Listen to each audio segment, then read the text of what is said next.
ஓம் நமோ நாராயணா. உலகளாவிய ஆன்மீக ஜோதிட ஆர்வலர்களே, சீஸ்கைப் மீடியாவின் ரசிக பெருமக்களே, உங்கள் அனைவருக்கும் ஸ்ரீயப்பதியான லக்ஷ்மி ஹயக்ரீவர் ஜோதிஷ குருகுலத்தின் நிறுவனர், ஜோதிட ஆசிரியர், உங்கள் அனைவரின் ஜோதிட ஆலோசகர் பாலேந்திரனின் அன்பு வணக்கங்கள். நண்பர்களே, நடைபெற்று கொண்டிருக்கும் இந்த பிளவ ஆண்டில் இந்த நவம்பர் மாதம் 21ஆம் தேதி குரு பகவான் மகர ராசியை விடுத்து கும்பராசிக்கு இடம்பெயர்றார்.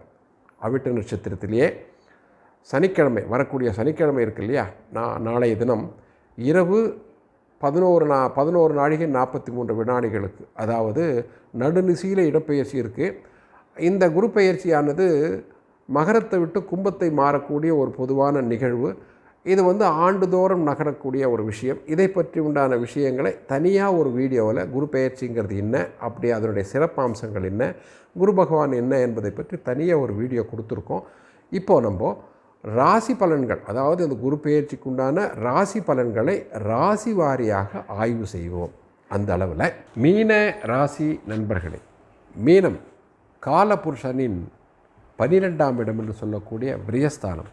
இந்த மீனத்துக்கு ஒரு சிம்பாலிக் ரெப்ரசன்டேஷன் கொடுத்துருக்கோம் இல்லைங்களா. மீனத்துக்கு மீன்கள், இரட்டை மீன்கள், ஒரு மீன் பின்ன ஒரு மீன் சுற்றுற மாதிரி கொடுத்துருக்கோம் இல்லையா. ஆகவே முயற்சிகள் அப்படிங்கிறது, அதாவது மீன்கள் துஞ்சுதா, அதாவது மீன்கள் தூங்குதான்னு பார்த்தீங்கன்னா மீன்கள் தூங்காது. துயலாத ஒரு விஷயம். எப்போதுமே முடிச்சுட்டு இருக்கக்கூடிய ஒரே ஒரு ஜீவராசி மீன்கள் தான். அப்படி ராத்திரி பகலாக உழைக்கக்கூடியவர்கள். ஏன்னா உங்கள் ராசிக்கு அதிபதி குரு பகவான், அவனே 10 ராசிநாதன். துயலாத நண்பர்கள், முயற்சிகளில் ஓடிக்கிட்டே இருக்கக்கூடிய நண்பர்கள், அடுத்து அடுத்து அடுத்து அடுத்து என்ற முயற்சிகளை பண்ணிக்கிட்டு இருக்கக்கூடிய தன்மைகள் இந்த மீனத்தை சிம்பாலிக்காக வைத்த மீனராசி நண்பர்கள்.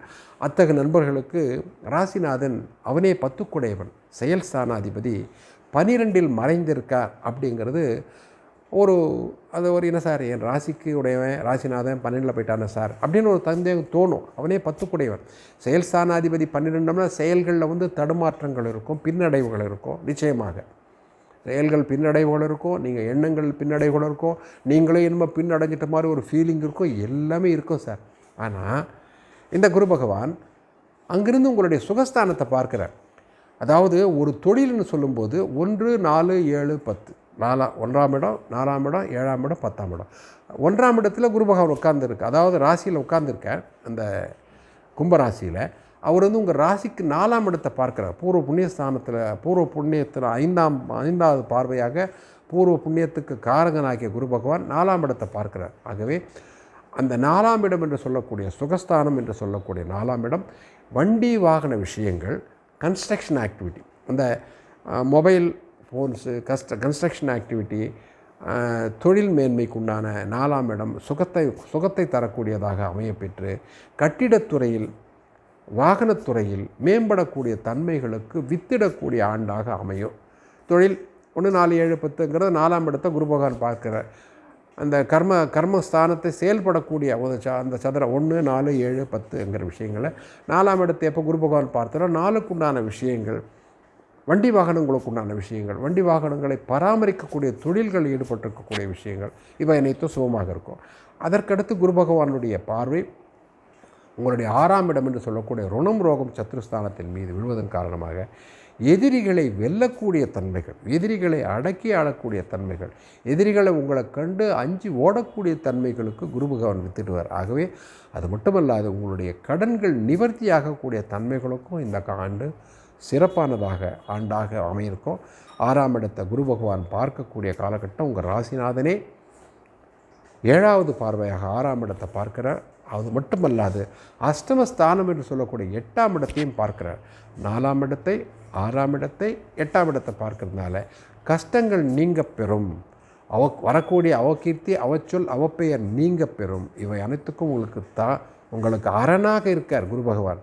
உங்களுக்கு வரக்கூடிய கஷ்டங்களுக்கும் நஷ்டங்களுக்கும் அவச்சொல்லுக்கும் அவப்பெயருக்கும் அரணாக இருந்து உங்களை பாதுகாக்கக்கூடிய தன்மைகளை குரு பகவான் செஞ்சிகிட்டு இருக்கார்.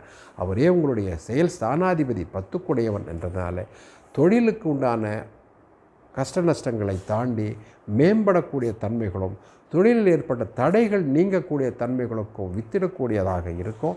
ஆகவே இப்போது ஒரே ஒரு உங்களுக்கு ஆலோசனை என்னென்னு பார்த்தீங்கன்னா, உங்கள் இடத்துல இருந்து செயல்படாதீங்க, தூர தேசத்திலிருந்து செயல்படுங்க. உங்கள் இடத்துலேருந்து தூர தேச தொழில்களை மேற்கொள்ளுங்க. அதனால் நல்ல ஒரு பலன்கள் உங்களுக்கு கிடைக்கும். ஏன்னா 8ஆம் இடம்ங்கிறது அயல் தேசம், அயல் நாடு, அயல் உறவு என்று சொல்லக்கூடிய வெளிதேசம், வெளிநாடு. ஆகவே வெளிதேச உறவுகள், வெளிநாடு, தூர தேசத்தில் நீங்கள் பணியாற்றக்கூடிய தன்மைகளுக்கு நல்லதொரு பலன்களையே எம்பெருமான் நாராயணன் ஆகிய குரு பகவான் கடாட்சம் 10 குடையவன் தந்துக்கிட்டு இருக்கான்னு சொல்லி கொஞ்சம் சிரமங்கள் மிகுந்த ஆண்டாகத்தான் இருக்கும். அந்த அளவுக்கு ஒரு திருப்தி சந்தோஷம் இல்லாத ஆண்டாகத்தான் இருக்கும். ஆனாலுமே பிராப்தங்கள் கிடைக்கக்கூடிய ஆண்டதாகவும் தடை தாமதங்களை நீங்கி அனைத்தையும் நீந்தி செல்லக்கூடிய தன்மைகள் உங்களுக்கு கிடைக்கும் என்று சொல்லி ஆசீர்வதித்து மீண்டும் இத்தகைய நிகழ்ச்சியில் அடுத்து வரும் காலங்களில் சந்திக்கின்றோம் என்று சொல்லி அமைகின்றோம். நன்றி, வணக்கம், வாழ்த்துக்கள், வாழ்க வளமுடன்.